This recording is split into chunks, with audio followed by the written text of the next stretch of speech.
आज आम्ही सकल मराठा समाजातर्फे घाटकोपरतर्फे आज इथे आपल्या गावापाड्यातून खेड्यातून जे आलेले आपले मराठा बांधव आहेत त्यांच्यासाठी इथे विविध प्रकारची सोय उपलब्ध केलेली आहे। आज तुम्ही बघू शकता पिठलं भाकरी ठेसा जे आमचे मराठा योद्धा मनोजदादा जरांगे यांनी जे सांगितलं त्यांचा आदेश आम्ही पाळलेला आहे। मुंबईमधल्या प्रत्येक बांधवांनी आमच्या महाराष्ट्र राज्यातून आलेल्या खेडेपाड्यातून आलेल्या प्रत्येक मराठा बांधवाची आम्ही आमच्या परीने सगळी काही सोय केलेली आहे। आज तुम्ही बघू शकता आमच्या या मांडवामध्ये तुम्हाला वैद्यकीय सेवा भेटेल, पाणी भेटेल, बिस्किट भेटेल आणि अशा पद्धतीचा जेवणाचा आहार देखील भेटेल। त्यामुळे मी आज एक सांगतो, हे आमच्या घाटकोपरवासियातर्फे सगळ्यांना एक आव्हान आहे की मनोजदादा जरांगेच नव्हे तर आपल्या हक्काचं मराठा आरक्षण हे आपण मिळवणार आहे आणि याच्यासाठी असलेले आपण सगळे प्रयत्न करणार आहेत। जय शिवराय। एक मराठा, एक मराठा। जय जिजाऊ, जय शिवराय। आज आम्ही इथे सर्व महिला ह्या मनोजदादा जरांगे पाटील यांच्या हा जो लढा चाललेला आहे मराठा आरक्षणासाठी, तर त्या लढ्याला पूर्णपणे आमचा घाटकोपरवासियांचा पाठिंबा आहे हे दर्शवण्यासाठी आम्ही आज इथे या जेवणाच्या ह्याच्या माध्यमातून जी आम्हाला काही सेवा देता येईल येणाऱ्या मराठा बांधवांसाठी ती सेवा देण्याचा प्रयत्न आम्ही एक छोटासा खारीचा वाटा उचलण्याचा प्रयत्न करीत आहोत। आमच्या घाटकोपरवासियांनी घरोघरी जाऊन सगळ्यांनी मेहनत घेऊन भरपूर नाश्त्याची सोय केलेली आहे, पाणी बॉटल म्हणा अनेक काय गोष्टी आहेत। पण आज आम्ही ह्या उद्देशाने इथे उभं आलेलो आहे। मनोज जरांगे साहेबांना आमच्या घाटकोपरवासियांतर्फे पूर्ण पाठिंबा आहे आणि तो पण लास्टपर्यंत जोपर्यंत ते लोक आझाद मैदानामध्ये आहे तोपर्यंत आम्ही त्याला आमच्यातर्फे जेवढी सेवा करता येईल घाटकोपरवासियांतर्फे आम्ही ती पूर्ण करणार। खरं तर भरपूर दिवसापासून याची पूर्वतयारी चालू होती। काल रात्रीपासून काही माता भगिनी आणि सर्व बंधू हे झोपले देखील नाही आहेत, कारण हे एक मराठ्यांचं वादळ नसून चक्रीवादळ आहे। काल रात्रीपासून चेंबूरमधील मराठा बांधवांनी आणि इतर सर्वांनी मिळून 2000 किलोपेक्षा जास्त पोहे इथे बनवून आज सर्वांना वाटले आहेत। आज हा सरकारला इशारा होता, खरं तर ते सरकारने त्या इशाऱ्याचं काय समजायचं ते समजून जरांगे दादांशी त्यांची बैठक झालेली आहे। आता काय पुढचा निर्णय येईल त्याचीच आम्ही सर्व वाट बघतोय।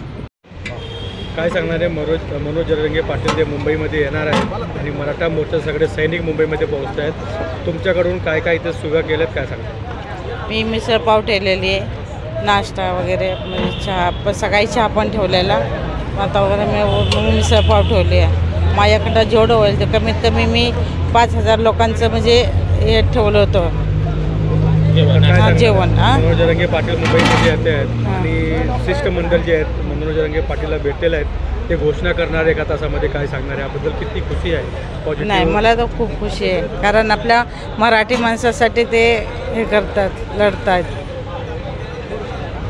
खरं तर जरांगे पाटील आमचा योद्धा, अतिशय प्रामाणिक लढवय्या, त्याच्या पाठीमागे आम्ही सर्व ताकदीनिशी उभं राहिलो आहे। आता आम्ही तर तिथपर्यंत जाऊ शकत नाही, पण आमचा राजा इथपर्यंत येतो आहे, त्याच्याबरोबर प्रजा येते आणि त्यांच्या आमच्या कुवतीप्रमाणे त्यांना आम्ही सुविधा पुरवायचं ठरवलं। आमच्या ताई आहेत या ठिकाणी, त्यांनी येणाऱ्या प्रत्येक बांधवांना मिसळची एक नाश्त्याची सोय केलेली आहे। साधारणतः आत्तापर्यंत 2-3 हजार लोकांनी त्याचा आस्वाद घेतला आहे। अजूनही ते किती जण आले तर नाश्ता आपण तिकडे देऊ शकतो। आणि खरं सांगतो, हा जो पुण्याचं काम आहे हे आमच्या मुंबईकरांच्या वतीनं, विशेषतः सकल मराठा परिवार घाटकोपरच्या वतीनं आम्ही या ठिकाणी सुविधा केलेली आहे। फार छोटीशी सुविधा आहे, पण याच्यापासून एक उद्देश आहे की आम्ही मनोजदादा जरांगे यांच्या पाठीमध्ये ठामपणे उभे आहोत आणि जोपर्यंत आरक्षण मिळत नाही तोपर्यंत मनोजदादा सांगतील तसं, मनोजदादा जरांगे जे म्हणतील ते धोरण आणि ते बांधतील ते तोरण, हे आम्ही आमच्या घाटकोपर सकल मराठा समाजाच्या वतीनं आपल्याला सांगू शकतो। काय सांगणार आहे? मनोज जरांगे पाटील ते मुंबईमध्ये दाखल होत आहेत आणि हजारो सैनिक मुंबईमध्ये आलेले आहेत, काय सांगणार आहे? इथे मेडिकलची व्यवस्था केली काय सांगणार? माननीय जरांगे पाटील साहेबांनी जे मोर्चाचं आयोजन केलेलं आहे ते आमचे मराठा समाज बांधव गावागावावरून आलेले आहेत।